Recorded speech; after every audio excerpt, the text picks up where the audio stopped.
Esta viene a ser la estructura de la prueba, ¿ya? En la prueba, en general mide ansiedad, pero ansiedad bajo el marco teórico de Reynolds, bajo el marco teórico del autor. Se van a dar cuenta que van a haber muchas pruebas que miden la misma variable. Sin embargo, cada prueba se construye en base a un marco teórico. Ejemplo de ello es que el test, el C+R2, utiliza el marco teórico de Reynolds. Es un marco teórico que permite dividir a la ansiedad teóricamente en 3 dimensiones. Ansiedad fisiológica, ansiedad cognitiva y ansiedad social. A su vez, esta prueba, les había adelantado, tiene 2 índices de control. Reynolds se dio cuenta que para que su instrumento sea más sólido a nivel de resultados, a nivel de confiabilidad, era necesario introducir estos 2 controles, el índice de respuesta inconsistente y el índice de defensividad. ¿Esto qué quiere decir? Si después de haber aplicado el instrumento, el protocolo no pasa estos índices de control, no se puede interpretar los resultados. Así de sencillo, ¿no? Así de sencillo. Entonces, bueno, se anulará esa evaluación, se dará pase a otro tipo, pero no se puede interpretar los resultados si es que no pasan estos 2 índices de control. Lo que les hemos traído a continuación es una síntesis del manual de la prueba en general, ¿ya? Siempre a todos los colegas que nos acompañan en estas clases, los invito a comprender los manuales antes de aplicar las pruebas. No solamente por un tema de profesionalismo, sino por un tema sobre todo ético. Si yo no comprendo a cabalidad el manual de la prueba, es muy probable que cometa errores. Y esos errores repercuten en primer lugar en la persona que yo estoy evaluando. Y en segundo lugar en mí como profesional, en mi prestigio como profesional. Pero bueno, eso es un tema aparte. Algunos pueden estar de acuerdo, otros no. Pero por lo menos es mi posición como psicólogo que utiliza pruebas psicométricas. Es uno de los cuestionarios más utilizados en investigación de tratamientos para la ansiedad infantil, ¿no? También es una medida breve de autoinforme. Esto quiere decir que el mismo niño o niña, adolescente, puede desarrollarlo, puede contestarlo, por eso es autoinforme. Y está diseñado como herramienta auxiliar para comprender y tratar problemas de ansiedad que afectan a los estudiantes. Pero ojo, no solamente puede ser aplicado en el ámbito escolar. Claro, fue diseñado en ese ámbito, pero luego se dieron cuenta que también servía para ser utilizado en el ámbito clínico, en el ámbito terapéutico, en el ámbito epidemiológico, ¿no?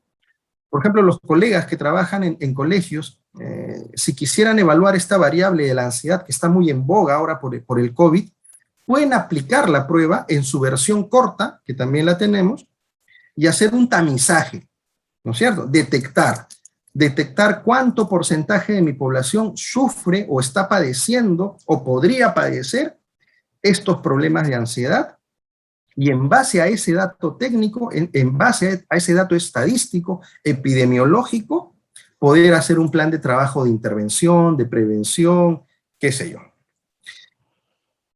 Es breve, ¿no? Y su aplicación requiere un nivel de lectura elemental, generalmente 6º grado de primaria, por eso a partir de los 6 años en adelante. Esta prueba puede aplicarse como rutina, como parte de un plan de trabajo, ¿no? En el niño, ¿ya? Cuando los niños ingresan al colegio, por ejemplo, se les puede aplicar la prueba, tanto corta como larga, para tenerlo ya como antecedente, ¿no es cierto?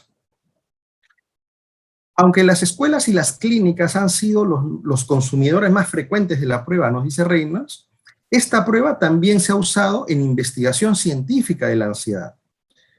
A veces se puede aplicar un programa para disminuir la ansiedad? ¿Y qué instrumento están utilizando los investigadores para medir el cambio? El C más R2. Claro, también utilizan el STAI-C, definitivamente, ¿no? Y pueden utilizar otros instrumentos, pero el C más R2 y el STAI-C se configuran como las pruebas más sólidas al momento de evaluar estos programas de ansiedad. Esa es la estructura para que puedan hacer una definición operacional de la prueba en sus investigaciones, ¿no? El C más R2 está conformado por 49 ítems y 40 de esos ítems son para medir la ansiedad total, que a su vez se dividen en 3 dimensiones. La ansiedad fisiológica con 12 ítems, la ansiedad cognitiva con 16 ítems y la ansiedad social con 12 ítems. Luego, tenemos 9 ítems para defensividad. Ahí estarían los 49.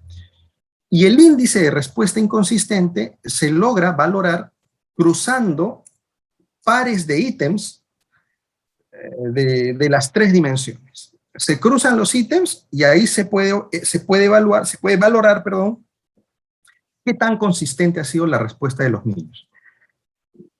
Un índice de inconsistencia alto quiere decir que el niño puede haber respondido a la prueba al azar o no ha tenido la voluntad de realizar la prueba, o también puede ser que no haya comprendido la prueba. Ese es un punto muy importante que hay que valorar, ¿no?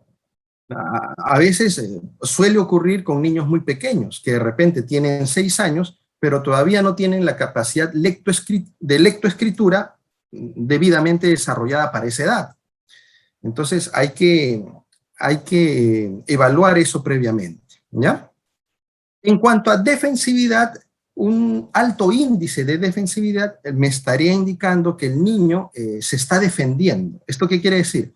Que no quiere mostrar en realidad lo que pueda estar sintiendo, sino que está tratando de ocultar conscientemente estos síntomas de ansiedad, ¿no? O por el contrario, es un niño que quiere dar una impresión positiva, una imagen idealizada, ¿no? Entre esos contrastes hay que valorar los resultados de esos índices de control. Luego, nos dice que los 10 primeros ítems vienen a ser la versión abreviada del test. Pero aplicando esta versión abreviada, nos perdemos de los índices de control y también nos perdemos de las 3 dimensiones. ¿Qué quiere decir esto? Si yo aplico la versión abreviada, no podría obtener resultados de las 3 dimensiones y tampoco voy a obtener resultados de los índices de control, ¿no es cierto? Entonces, vendría a ser simplemente 10 reactivos de tamizaje, de screening, como se le suele llamar. Luego, el mismo Reynolds nos hace ver que hay 10 reactivos del total que pueden ser extraídos para darme cuenta si este evaluado, ¿no? Este niño o niña, adolescente, mujer o varón, pueden estar con problemas de ansiedad de desempeño académico. O sea, ¿esto qué quiere decir? Tal vez puedan estar con problemas en el ámbito escolar, sea por bullying, por acoso escolar, por violencia escolar, por temas de relaciones con compañeros, relaciones con los docentes, temas relacionados a su autoconcepto a nivel escolar. Muchas veces, cuando los niños son trasladados de colegio, no se adaptan de manera inmediata, y eso es algo normal, y en el proceso de adaptación pueden estar presentando esta ansiedad de desempeño, ¿no? Si esta adaptación, este problema de adaptación se prolonga, ya estaríamos hablando pues de un problema en el cual se tiene que intervenir de inmediato, ¿no? Entonces, fíjense que conociendo la prueba a profundidad, comprendiendo el manual de la prueba, le podemos sacar un provecho enorme al instrumento, enorme. La aplicación la vamos a hacer de manera práctica. Se puede corregir de manera manual con la plantilla o de manera computarizada con el software que le vamos a presentar. Vamos a presentarle las dos maneras. Siguiente, por favor.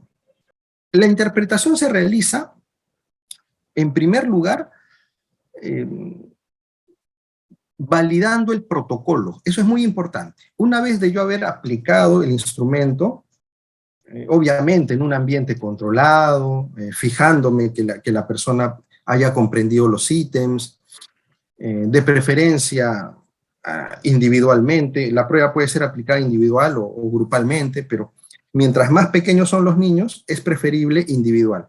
Ya cuando pasan 12, 13 años, se puede aplicar en grupos pequeños, y a partir de 14, 15, 16 años en grupos grandes, ¿no? Porque hay más, teóricamente, hay más concentración en esos grupos. Cuando a medida que avanza la edad, hay mayor capacidad también de concentración, ¿no? En cambio, los niños muy pequeñitos suelen distraerse con facilidad, sobre todo si están en grupo, ¿no? Y la bulla que hacen y todo ello. Bien, controlando el ambiente de aplicación, lo primero que yo voy a hacer es, uno, fijarme que los 49 ítems hayan sido respondidos. Esto es muy importante y es un error de principiante el que se te vayan ítems no contestados. Eso es error de principiante. ¿Por qué? Porque después de recoger la prueba no te has fijado que faltaba 1, 2, 3, a veces faltan 5, 7. Entonces eso ya va invalidando también la prueba. La prueba tiene que ser contestada al 100%. A veces los niños, sobre todo en etapa escolar, cuando no entienden una frase, pasan a la otra, y eso es normal. Entonces van dejando en blanco, y la entregan así, y se olvidaron de responder. Entonces, cuando uno les dice, ¿no? Fíjate, José, fíjate, María, aquí falta responder. Ah, sí, dice, me olvidé, y lo responden de inmediato. Eso se los comparto como parte de mi experiencia también. Muy pocos niños se niegan a responder lo que han dejado en blanco. Casi no sucede. Cuando el evaluador o evaluadora le hace ver que falta responder, lo responden de inmediato. Lo vuelven a leer y lo responden, ¿no? Si fuera el caso de que el niño no quiera responder un ítem específico, después de haberle dicho falta, se le motiva, nunca se le presiona, se le motiva. Y si a pesar de eso se niega rotundamente, bueno, eso ya pasa para el tema de la entrevista. Ahí se corta, nunca se le debe obligar a un niño a responder algo que no quiere responder. Ojo con eso. Luego, que yo he revisado que todo esté correctamente respondido, 100% respondido, voy a pasar a la parte de corrección, sea manual o sea computarizada. En ambos casos ya yo estoy solo frente a las plantillas, frente al software, hago la corrección debida, y lo primero que tengo que valorar o interpretar en este caso son las escalas de control. Son dos escalas de control: la defensividad y el índice de inconsistencia. Si ambas pasan, ¿sí?, recién puedo decir voy a confiar en estos resultados, o recién voy a leer la interpretación de estos resultados. Entonces, puedo empezar del índice total, la ansiedad total a nivel general, y luego por dimensiones, y hacer un perfil de ansiedad del niño. Y determinar si este perfil de ansiedad a nivel de dimensiones está dentro de la norma, por debajo de la norma o por encima de la norma. Esto es un resumen de la interpretación de cada una de las escalas, ¿no?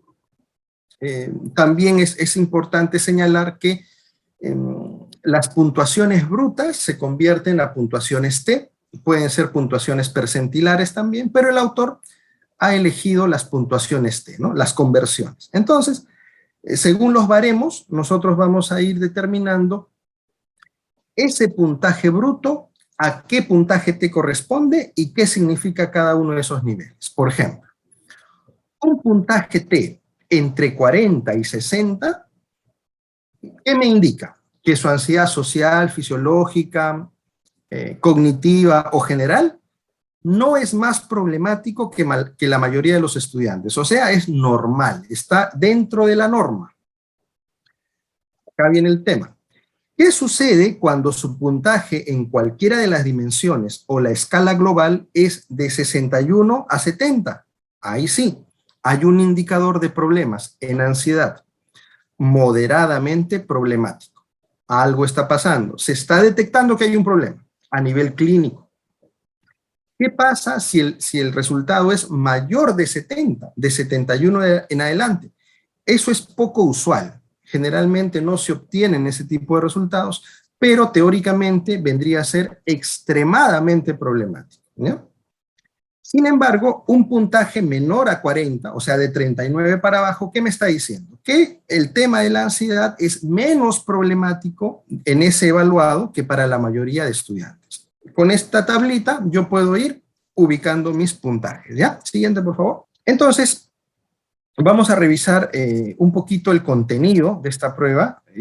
Es una prueba de fácil aplicación porque solamente es sí o no. Entonces, lo que generalmente se le dice al niño es lo siguiente. Las oraciones que aparecen en este formulario dicen cómo piensan, sienten algunas personas acerca de ellas mismas. Lee con cuidado cada oración y luego encierra en un círculo la palabra que corresponda a tu respuesta. Se le va diciendo, ¿no? ¿Sí o no? Encierra en un círculo la palabra sí si piensas que así eres.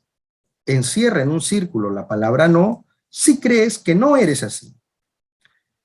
Responde cada oración, incluso si te resulta difícil elegir una respuesta que se aplique a ti. No marques sí y no para la misma oración. Si quieres cambiar tu respuesta, marca una X encima de tu primera respuesta y luego encierra en un círculo tu nueva elección. Estas instrucciones se le pueden repetir hasta 3 veces al niño, siempre de manera muy pausada, muy lenta, y de acuerdo al clima o al rapport que uno haya generado con los niños, ¿no? Se termina diciendo esta frase. No hay respuestas correctas ni incorrectas. Solo tú puedes decirnos cómo piensas y sientes con respecto a ti mismo. Recuerda, después de leer cada oración, pregúntate, ¿es cierto en mi caso? Si es así, encierra sí en un círculo. Si no lo es, encierra el no, ¿no? O sea, a ver, muchas veces siento asco o náuseas. ¿Es cierto en mi caso? Si es sí, marco sí. Si es no, marco no. ¿Ve? Así se le explica al niño. Lo mismo acá. Soy muy nervioso. ¿Es cierto en mi caso? Sí o no, ¿no es cierto? Muchas veces me preocupa que algo malo me pase. ¿Sí o no? Tengo miedo que otros niños se rían de mí durante la clase. ¿Sí o no? Nada más. ¿Ya? Algo que también suelo recomendar a los colegas al momento de aplicar es el hecho de que algunos niños estén entre sí y el no, o sea, justo en la mitad, no pueden decidir. Entonces, si hay duda, es no. Tienen que estar más seguros para marcar sí. Si hay duda, 50 para sí, 50 para no, marcan el no, ¿ya? Esto en casos extremos, cuando el niño ya no puede qué decidir, ¿no? ¿Ve? Siempre soy amable, siempre, ¿no? Siempre soy amable, ¿sí o no? Muy bien, entonces una vez que los niños han rellenado su protocolo, ¿a dónde me voy? Para corregir manualmente, me voy a la plantilla y voy a corregir por dimensiones. Dimensión fisiológica, inquietud y social. También la de defensividad tengo que ponerle en la plantilla, ¿ya? Muy bien. Entonces, esto es muy sencillo, ¿no es cierto? Vamos a trabajarlo con un ejemplo, ¿ya? Vamos a utilizar el software. A ver. Fíjense, aquí está el software de la versión abreviada que les voy a mostrar, que solamente son los 10 primeros ítems, ¿ya? 10 primeros ítems. Solamente hay dos posibilidades. Masculino o femenino, ¿ven? Acá abajito, masculino de azul, femenino de rosadito. Imaginémonos que he evaluado a un niño de 6 a 18 puede ser, ¿ya? Un niño de 10 años, no importa la edad aquí, en el otro sí. Aquí no importa la edad. Entonces solamente importa el sexo acá, en la versión de 10 ítems. Entonces un niño, me voy al baremo masculino, acá puedo poner la fecha, hoy estamos 27 de noviembre de 2021, el evaluado es Jaimito, ¿no? Jaimito, su edad puede ser 12 años, ¿y qué me respondió acá? De repente acá marca sí, acá no, ¿no? Un ejemplo nada más estamos dando, ¿ya? Imagínense que esa sea su respuesta, ¿ya? A los 10 primeros ítems. De esta muestra de los 10 primeros ítems, ¿qué puedo decir? ¿Cuántos años tiene? 12, ¿no es cierto? 12. Entonces me voy a la edad de 12. De 9 a 14 le correspondería a Casio, ¿no es cierto? Entonces ha obtenido un puntaje de 6, que lo ubica en un rango de 40 a 60 en puntaje T. Por lo tanto, a nivel de tamizaje, su ansiedad general no es más problemático que para la mayoría de los estudiantes. En la versión completa sí existen 3 baremos. 3 baremos para varones, ¿ven? Y 3 baremos para mujeres. Los 3 baremos para varones son de 6 a 8 años, de 9 a 14 años y de 15 a 19 años. Los baremos para mujeres igual. Femenino de 6 a 8, femenino de 9 a 14 y femenino de 15 a 19, ¿correcto? Veamos a un adolescente de 16 años, digamos, ¿ya? Lo primero que tenemos que hacer es borrar, listo, ¿no? O sea, hipotéticamente, José de 16 años ha respondido a la prueba. Lo primero que tenemos que evaluar es el índice de inconsistencia. En este caso, obtuvo 4 de inconsistencia. Y se prende acá, protocolo consistente. ¿Ve? Protocolo consistente, está en verde. Si se prende acá, es protocolo inconsistente. A partir de 6 se va a prender acá abajo. Y también lo podemos ver acá abajo. ¿Ven? Defensividad, 5. Promedio, normal. Una vez que ha pasado esos 2 niveles de control, el índice de inconsistencia y la defensividad, recién puedo interpretar el total. Y recién puedo interpretar las dimensiones. ¿Cómo está el total? Obtuvo un percentil de 24. Está dentro de la norma. Por debajo del promedio, dentro de la norma. Acá que me dice, el total está promedio. ¿Te das cuenta? No hay problema ahí.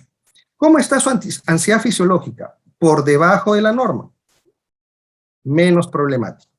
¿Cómo está su ansiedad cognitiva? A pesar que está dentro, miren, esto es lo bonito de la interpretación de perfil. A pesar que está dentro de lo normal, está casi llegando al límite, que es este. Entonces, para mi interpretación, la ansiedad cognitiva en José se estaría acercando a un rango problemático. Entonces, tendría que realizar prevención a este nivel. Si bien es cierto, no llega a pasar el rango problemático, pero se está acercando. Entonces, ojo con eso. Porque en inquietud también me va a salir promedio, ¿no? Pero ojo, no es tan promedio, ya se está acercando a problemático, ¿eh? Esto me tiene que preocupar.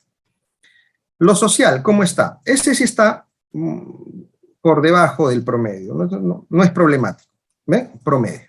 Entonces, fíjense, es muy sencillo interpretar el perfil o a nivel descriptivo, si es que yo